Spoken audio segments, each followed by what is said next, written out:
Interior de Guanajuato, que hoy aloja más de 120 empresas de talla internacional, siendo director de este desde noviembre de 2021.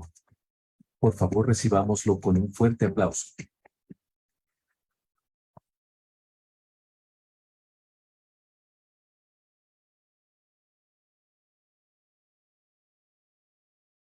Muy buenas tardes.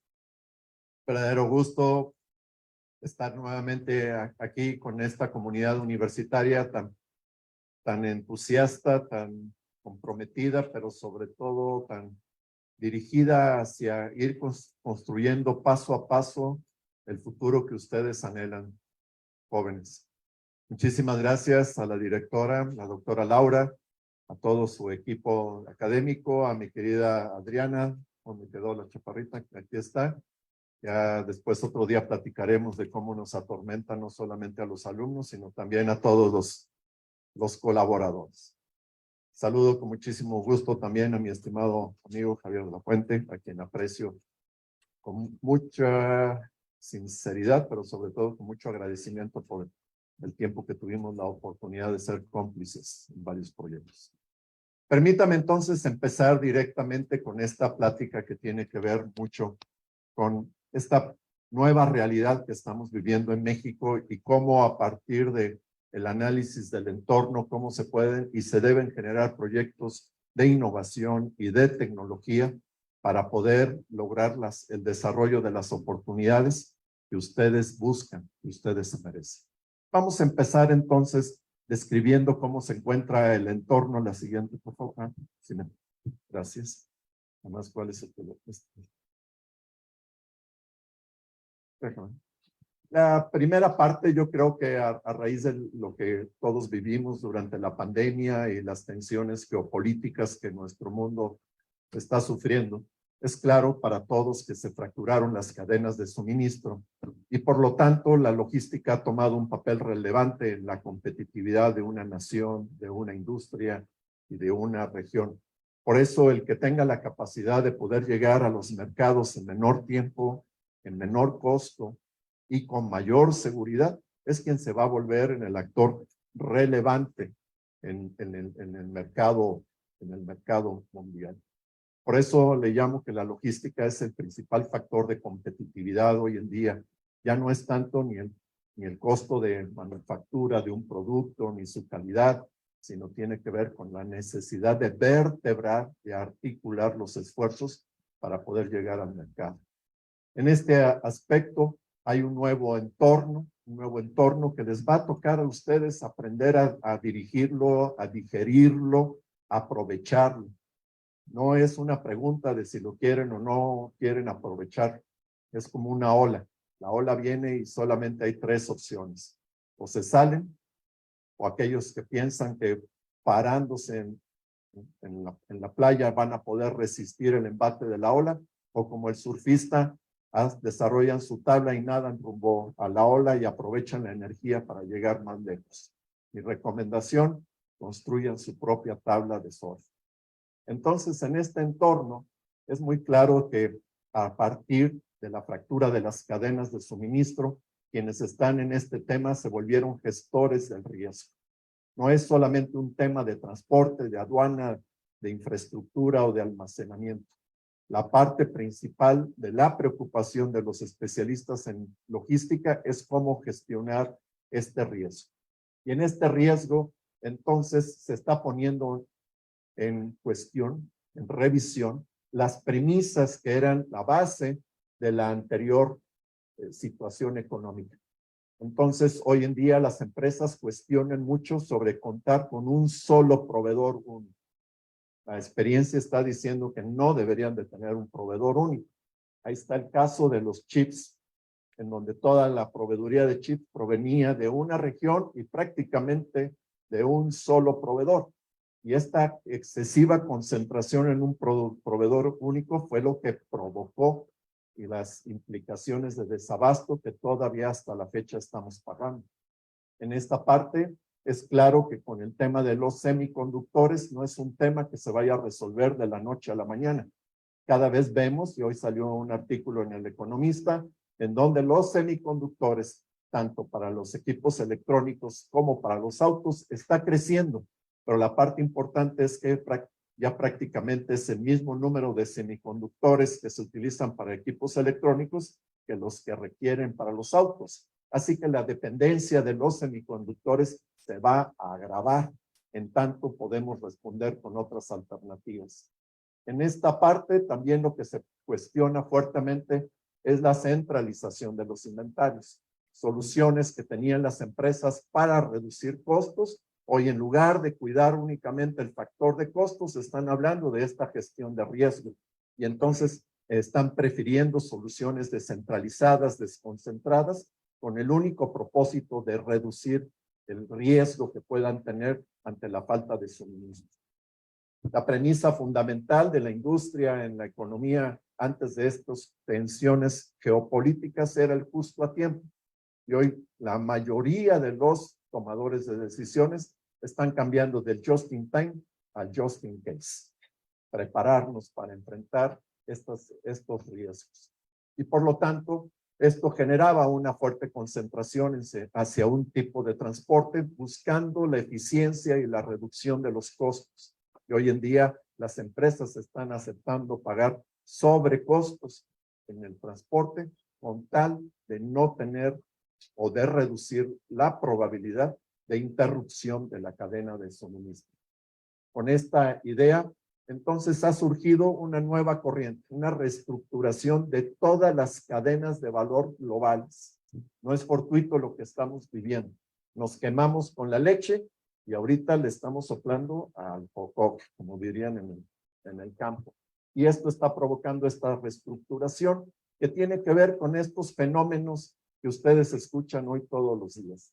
El reshoring, el nearshoring, el friendshoring, todos los shoring que se les ocurra, ahorita están saliendo del diccionario, pero que al final del día lo que se está buscando es cómo eliminar este riesgo, cómo poder acercar más a los mercados para poder asegurar que pueda llegar el producto en el tiempo, en el costo y con la seguridad que el consumidor demanda.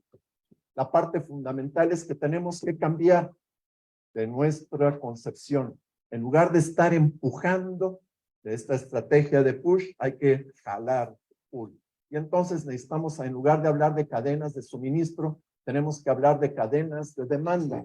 A partir de la necesidad del consumidor, jalar todo para poder lograr el abastecimiento y la competitividad que demandan esas nuevas oportunidades del mercado. Así que, mi querido Rodrigo, a cambiarle del enfoque hay que irnos al otro lado. En esta parte, pues es claro que en lugar de concentrar en un solo tipo de transporte, las empresas lo que están buscando es la uberización, si me permiten la expresión, de todos los paquetes y de los embarques. Hoy ustedes ven cómo, levanten la mano los que han comprado o han tenido la experiencia de comprar a través de Amazon o de Mercado Libre. Levanten la mano.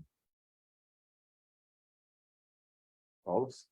Es increíble lo que estamos comprando. Mi hija ya no va ni siquiera a hacer el mandado, ya no va a la tienda de autoservicio, ella pide todo por el e-commerce y como ella trabaja, entonces va manden el paquete a la casa del papá, que es el papá el que se tiene que chingar, para salir el domingo a las 9:30 de la noche a recibir el paquetito de lo que la señora compró, ¿no? Pero bueno, más allá de esto, y la parte importante de lo que quiero es que cuando salgo a recibir ese paquete, pues me encuentro todo tipo de prestadores de servicio, que es lo que quiero enfatizar, este envío colaborativo de paquetes, con la única finalidad de hacerlo ágil, oportuno y eficiente.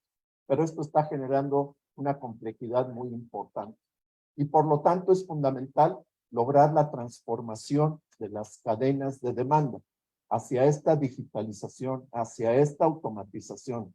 La cantidad de variables que se están incorporando en el diseño de un sistema de esta naturaleza son tan variadas y tan dispersas que si no entramos en estos procesos de digitalización y de automatización, va a ser literalmente imposible para una empresa y más para una MIPYME poder aprovechar estas corrientes.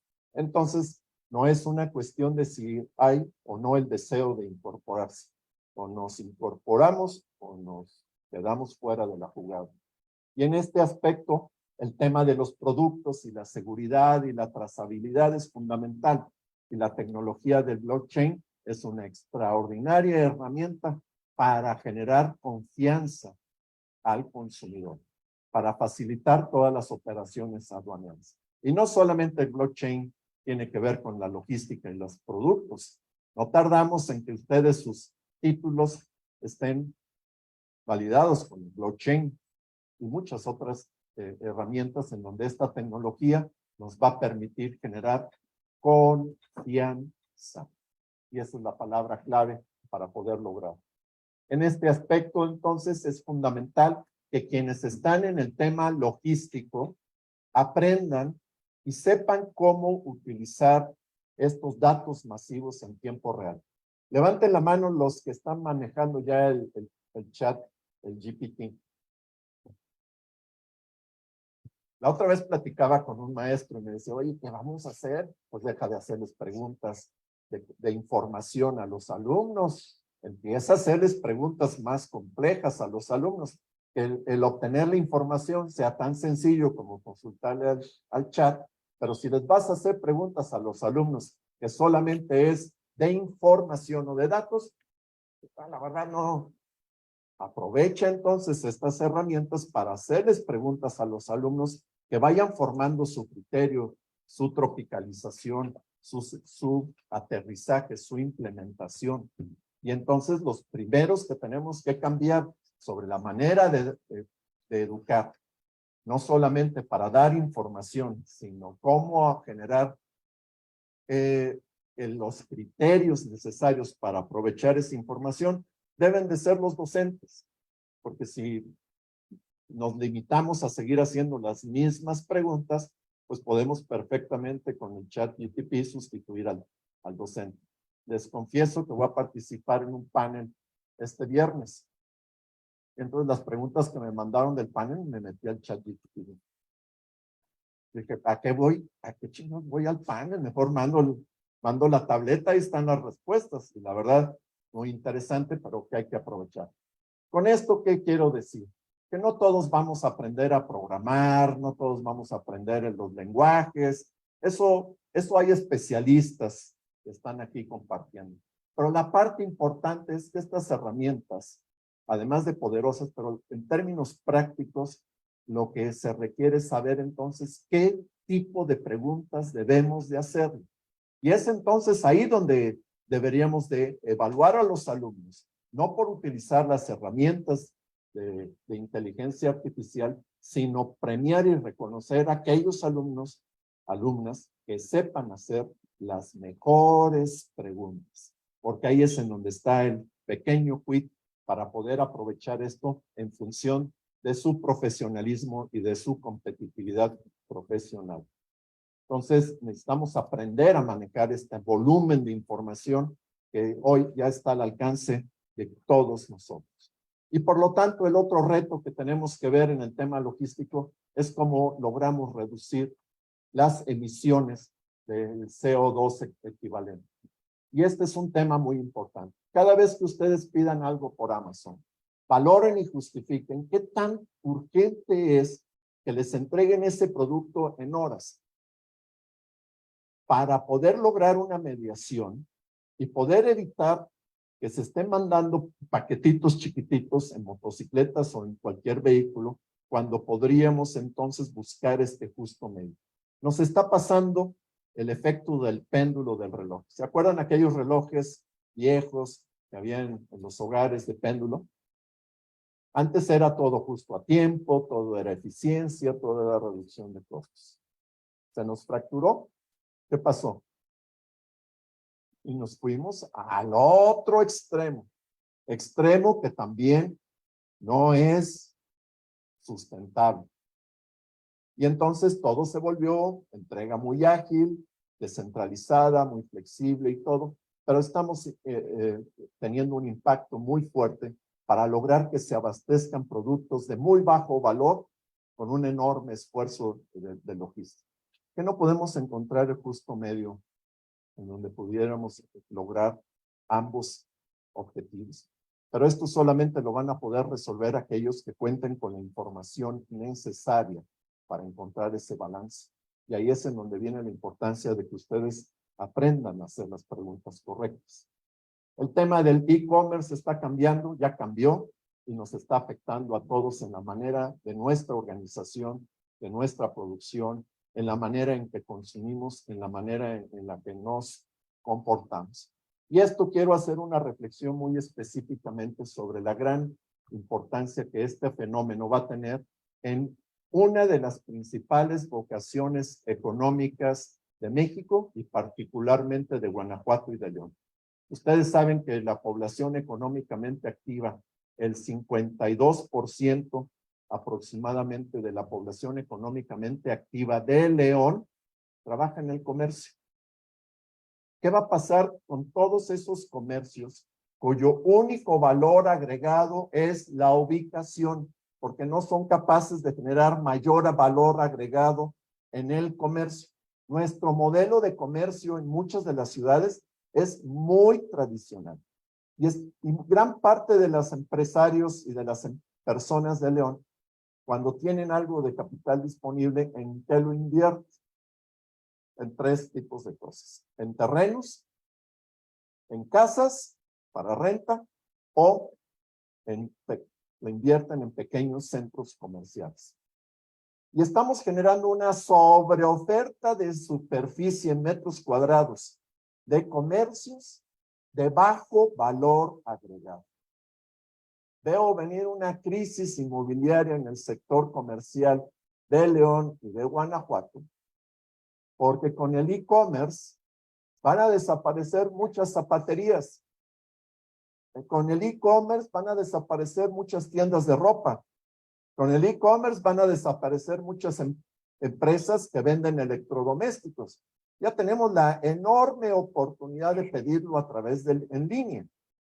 Entonces, ¿cuál va a ser el factor crítico y decisivo que le va a permitir a todos esos comercios sobrevivir?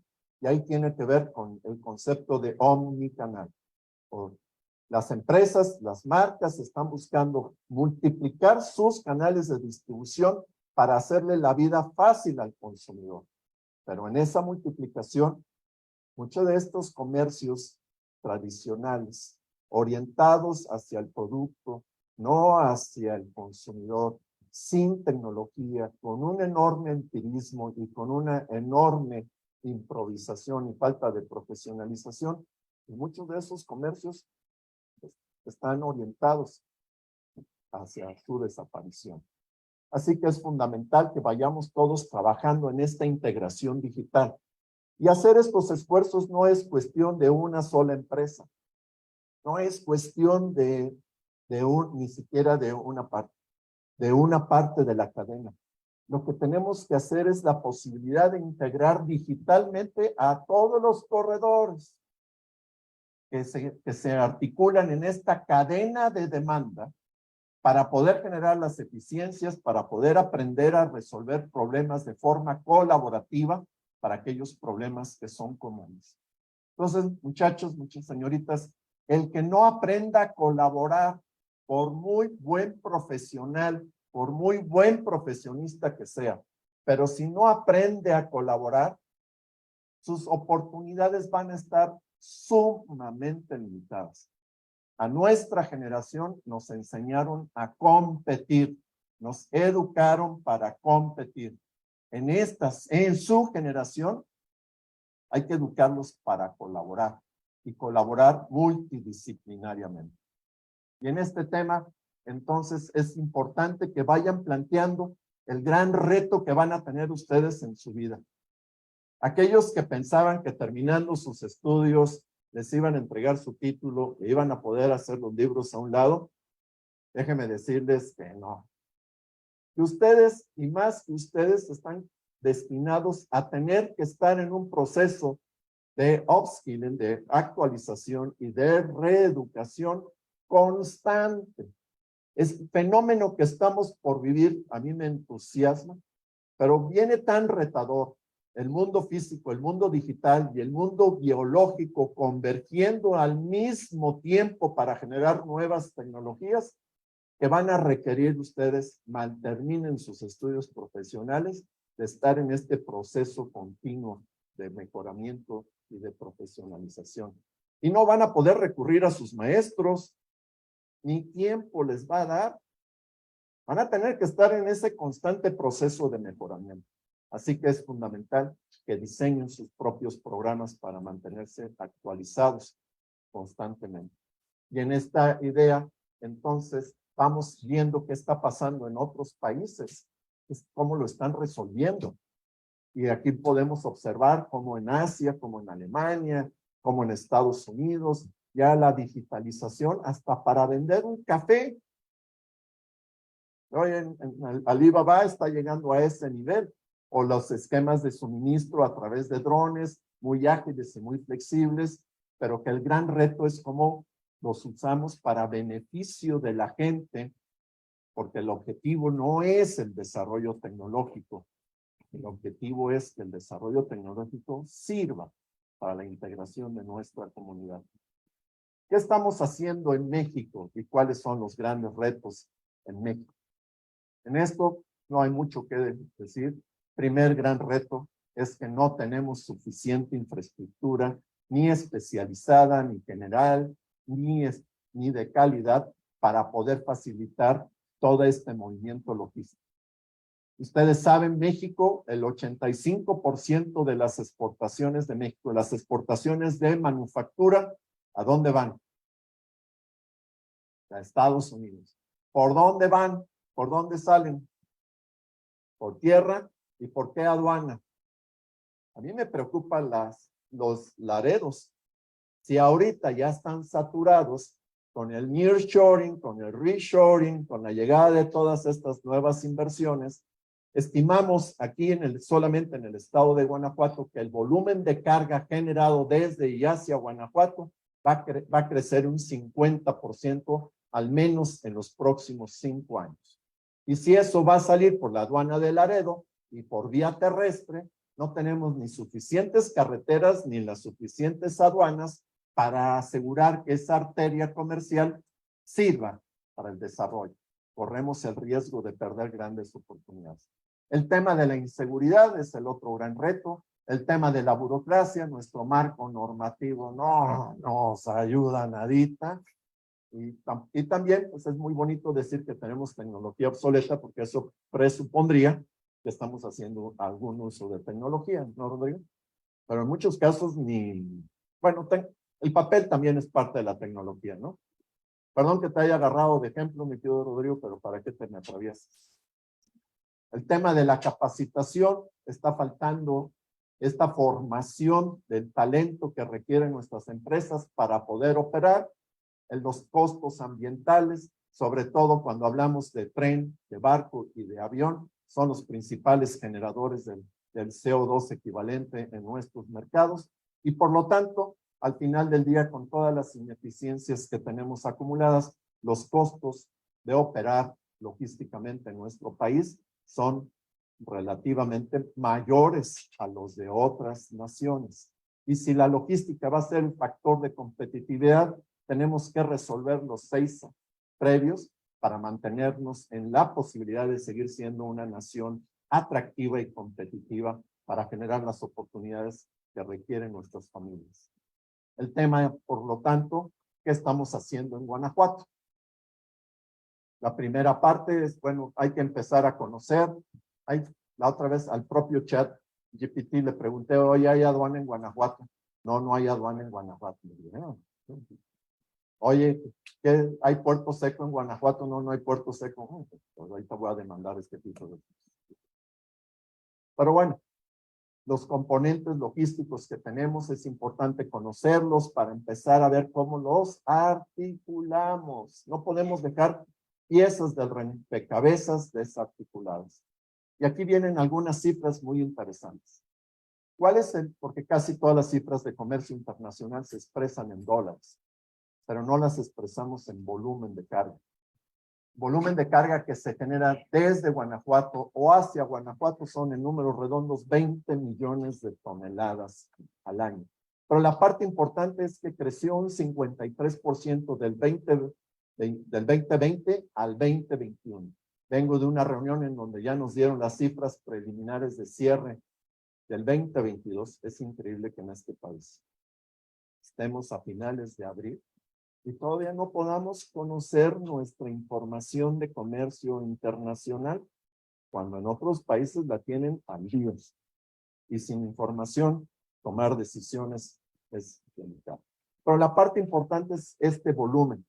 ¿Para qué nos sirve conocer este volumen? Pues necesitamos, a partir de esto, poder hacer el diseño de la infraestructura, de nuestro marco normativo, de la seguridad, de la capacitación, de todo, para poder asegurar que nuestras arterias comerciales fluyan con agilidad y con naturalidad para provocar el desarrollo. Aquí está la parte, ustedes pueden ver cómo de toda esta carga, cómo se concentran en la frontera norte. De estas 20 millones de toneladas, 13 millones de toneladas se van a la parte norte, a la parte marítima solamente 5, a la parte interna y la frontera sur, pues ya ni hablamos. Tenemos muy olvidadas las relaciones diplomáticas y comerciales con el resto de América. Nunca es sano poner todos los huevos en una sola canasta. Vamos derechitos a un aprendizaje muy doloroso si no empezamos a buscar este equilibrio. El otro gran tema es que ustedes pueden observar en esta gráfica cómo a través, como de esto, el 70% de lo que mandamos a la aduana de los Laredos es importación y solamente un 35% es exportación. Perdón, al revés, exportación por Laredo, importación ahí mismo por Laredo. Pero si ustedes ven los puertos, nada más utilizamos los puertos para importar. No utilizamos los puertos para exportar. Claro, como todo se lo chupa a Estados Unidos, pues todo se va por vía terrestre. Pero no estamos explorando otras posibilidades. Y de esas exportaciones a Estados Unidos, casi el 90% se van por vía terrestre y menos del 10% por ferrocarril. Entonces estamos pagando sobrecostos extraordinarios. Estamos explorando cómo poder desarrollar las capacidades de carga aérea en el estado de Guanajuato. ¿Cuánto de la carga que genera Guanajuato, de estos 20 millones de toneladas, se mueven por vía aérea? De esos 20 millones de toneladas, 33,000 toneladas se mueven por carga aérea. Pero ¿saben qué? Pero no por el aeropuerto de Guanajuato, por el aeropuerto de la Ciudad de México, por el aeropuerto de Guadalajara, por Querétaro y por Toluca. Y luego, ¿qué nos pasa? O sea, ¿qué nos falta para poder integrar esa parte del componente? Y sobre todo, tenemos un bonito caso de negocio. Si de esos 33 millones de toneladas pudiéramos traer y mover desde el aeropuerto de Guanajuato solamente 5,000 toneladas, con eso hacemos un negocio extraordinario para justificar la integración del aeropuerto. ¿Se han preguntado por qué cuesta tan caro volar desde Bajío? Porque todo el costo de la operación del avión se lo cargamos al pasaje del avión, al pasajero. Como no tenemos carga aquí en Bajío, la carga no ayuda a absorber parte del costo y el vuelo más caro de la República Mexicana es Bajío, México, México, Bajío. ¿Se vinieron por avión o por carretera? Por eso mismo. En este análisis estamos observando también la movilidad ferroviaria y vean cómo alrededor de Guanajuato tenemos estas terminales intermodales y multimodales para servir a las empresas. Hay un factor muy importante en este proyecto que quiero compartir con ustedes que tiene que ver con el desarrollar una nueva intermodal de carga ferroviaria en Celaya. El gobernador le ha llamado Puerto Interior 2.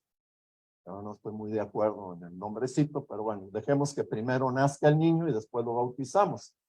Pero el tema de este proyecto que está pegadito ahí a Honda con los libramientos ferroviarios de Ferromex y de Kansas City La gran oportunidad es que tendríamos la posibilidad de generar una infraestructura especializada para poder mover mercancía de estos 5 mercados. Y les voy a comentar el tema de los granos. Guanajuato procesa al año 10 millones de toneladas de granos. ¿Cuántas toneladas de granos produce Guanajuato? ¿Alguien tiene una idea? Hablando de disponibilidad de la información, todo esto es importante. Guanajuato solamente produce 2 millones de toneladas. Así que traemos o importamos 8 millones de toneladas. ¿Por qué procesa Guanajuato 10 millones de toneladas? Esto es la mitad de la producción total de granos del país, para darles una idea. Porque alrededor de Guanajuato, alrededor de Celaya, tenemos el 75% de las plantas que procesan los granos para la producción de alimento para ganados, para mascotas o para consumo humano. A solo 150 kilómetros alrededor de Celaya. Entonces, la propuesta es que en lugar de traer todos esos granos por transporte terrestre, los traigamos por ferrocarril. ¿Cuál sería el impacto? El primer impacto es que podríamos estarnos ahorrando 1,600 millones de pesos al año, nada más de fletes de granos. Eso es un 40, un 45% del costo de logística del grano para llegar hasta aquí. Pero la otra parte, lo que me entusiasma mucho es que si lo movemos por tren, en lugar de moverlo por vía terrestre, podríamos sacar de las carreteras federales y estatales, podríamos sacar entre 80,000 y 125,000 camiones de la carretera. Con lo cual permitiríamos que se mejorara la logística, resolviéramos parte de los problemas que tenemos en nuestra nación. No tenemos suficientes operadores de tractocamiones y podríamos dejar las carreteras para la movilidad de las personas si solamente hiciéramos este cambio. Este tipo de ejercicios, que además de la infraestructura, pudiéramos hacerlo con inteligencia, con información en tiempo real para articular toda la cadena de demanda, es lo que va a hacer la gran diferencia y la gran competitividad de una región para generar mejores oportunidades. Y la última reflexión en esta parte. Este mapa refleja lo que sale de Guanajuato y lo que ustedes ven en estas flechas es ese 85% de las mercancías que exportamos hacia Estados Unidos. Y coincide que toda esa mercancía va al mismo punto. Lo único que tenemos que sincronizar son los tiempos. Ahorita las empresas, con este just in case, están mandando contenedores con solamente el 60% de su carga aprovechable. Y el contenedor va vacío. Ya no les platico después cómo regresan esos contenedores vacíos. La logística de Guanajuato es y la nacional, muy ineficiente. Por la falta de colaboración, por la falta de información, por la falta de automatización. Es que todos esos problemas los podría resolver si lográramos integrarnos en una verdadera comunidad digital.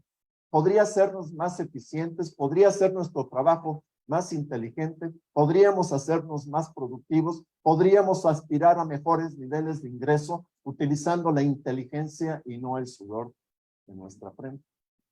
Pero el gran reto para todos nosotros es cómo romper esta cultura, número 1, del individualismo.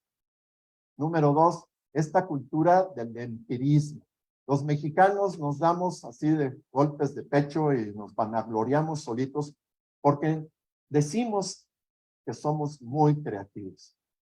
Discúlpenme, somos muy buenos improvisando, que es diferente. Y improvisamos porque somos perezosos mentales para planear. Y entonces, como no planeamos, improvisamos. Y nos estamos tropezando con la misma piedra una y otra vez.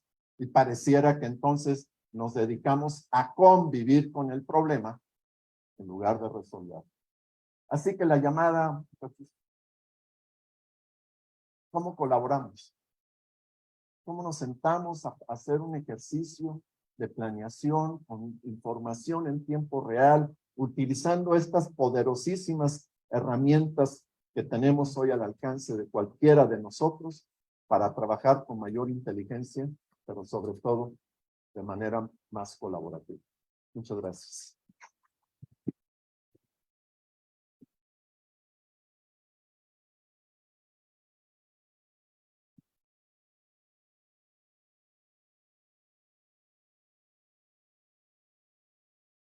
Tenemos 6 minutos para preguntas, si tienen preguntas.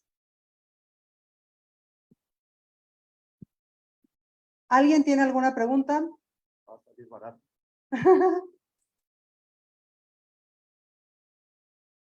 ¿No? Muchas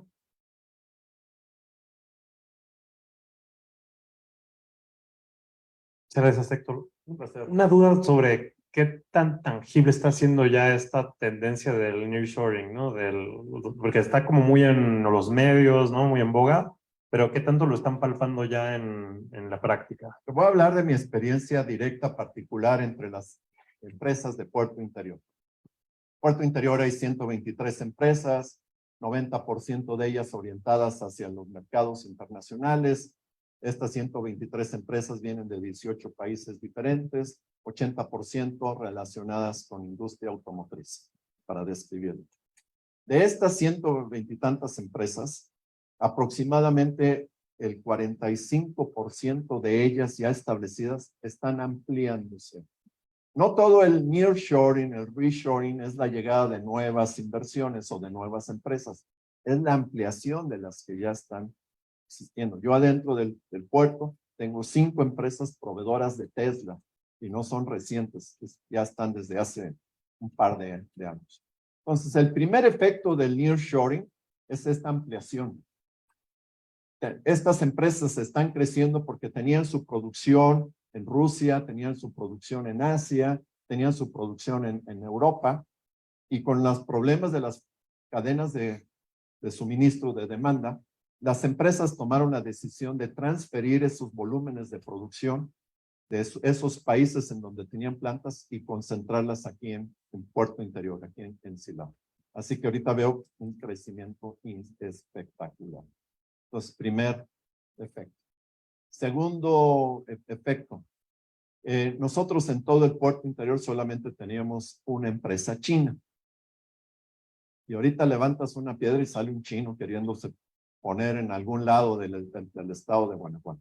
Pero la parte importante es que las empresas chinas que están llegando, cuando yo empecé a tratar con los chinos hace 20 y tantos años, tú llegabas y te encontrabas con el CEO y su corte de pelo era militar.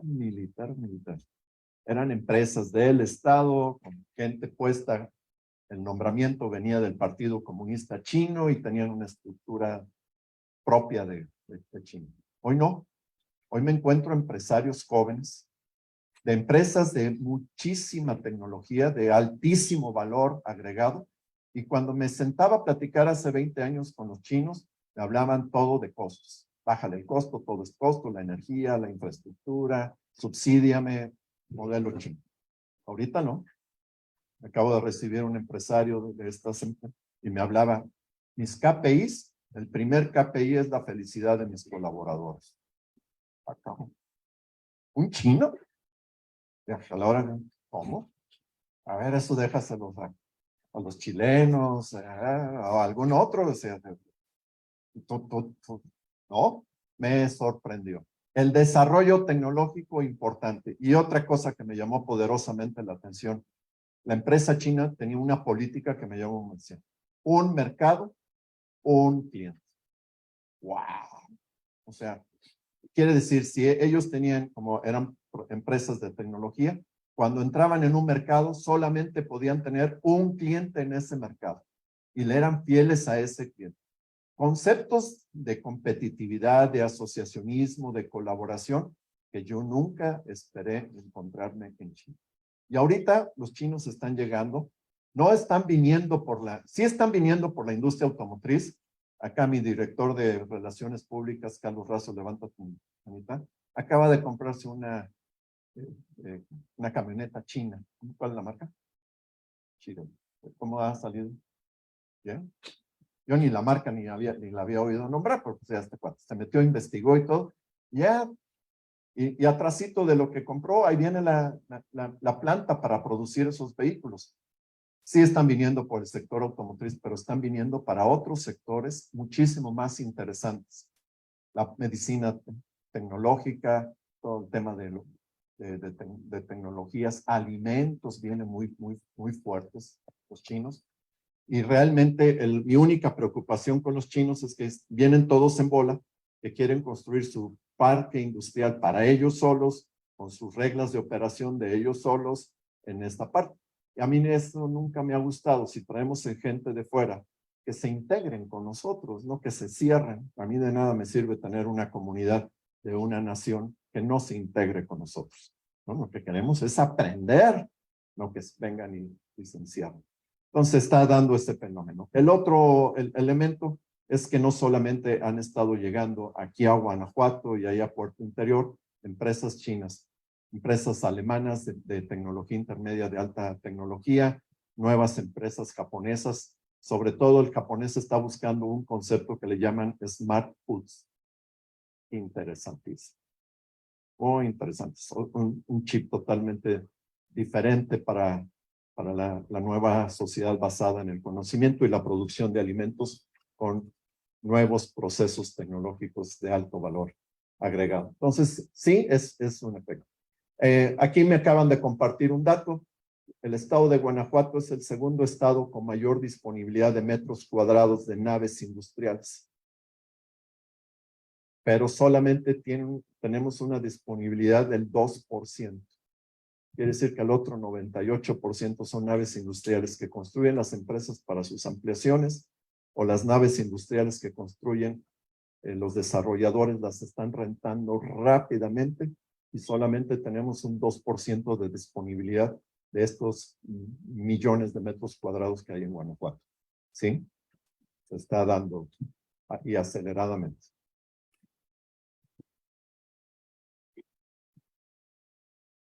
Muchas gracias. Otra. ¿Otra? Pues adelante.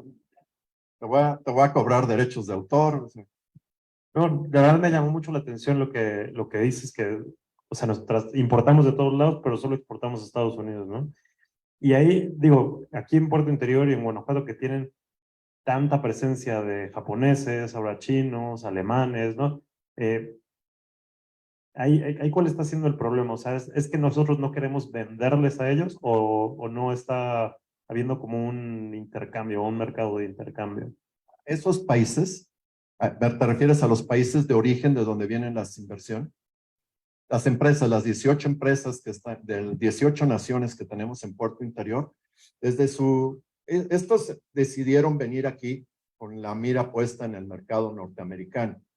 1992, 93, levanten la mano los que nacieron en esa fecha.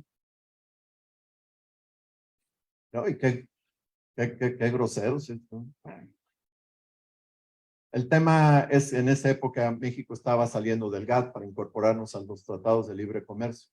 Entonces, todas estas empresas salieron de sus países de origen queriendo, con la mira puesta en el mercado norteamericano. Entonces, son empresas que están diseñadas para ese abastecimiento. No lo hemos utilizado en reversa, pues, ese canal para poder llegar a sus países de origen. No está diseñado así. Y los mexicanos, ahorita que tanto estamos hablando de exportación, háganse una pregunta, joven. ¿Realmente somos los mexicanos los que estamos saliendo a vender y por lo tanto nuestras exportaciones están creciendo o son los extranjeros los que nos vienen a comprar? Y eso no me gusta nada porque seguimos generando una cultura pasiva, reactiva ante las grandes oportunidades que tiene ahorita México. Y son muchas. Marco. Héctor, ahora sí que reconfirmando lo que estás diciendo, en las últimas 3 semanas en CLUTIC hemos recibido 4 solicitudes de empresas chinas que quieren hacer un hub de tecnología sobre inteligencia artificial y sobre otros desarrollos. Y una delegación, de hecho, bueno, tú sabes, el 28, directamente de allá para ver ese tipo de cosas. Y la verdad es que, digo, pues exactamente, te reconfirmo lo que tú dices. Y también lo segundo que acabas de decir. El problema no es que vengan a desarrollar tecnología aquí, lo que quieren es venir simplemente lo que ya tienen, exportarlo de aquí, ¿no? Sí. Déjenme hacerles una recomendación práctica. Ahorita en la economía en México hay 2 tipos de empresas. Las empresas o los profesionistas o los despachos o las instituciones que están vinculadas, asociadas internacionalmente. Todos los que tengan un grado de internacionalización, sus proyecciones son de crecimiento y de crecimiento a tasas de doble dígito. Las que están orientadas, salvo algunas honrosas excepciones, al mercado doméstico, o están estables o están decreciendo. Si ustedes quieren un futuro halagüeño, recomendación, como personas, como profesionistas internacionalistas. Ya, muchísimas gracias, Héctor, por tu conferencia.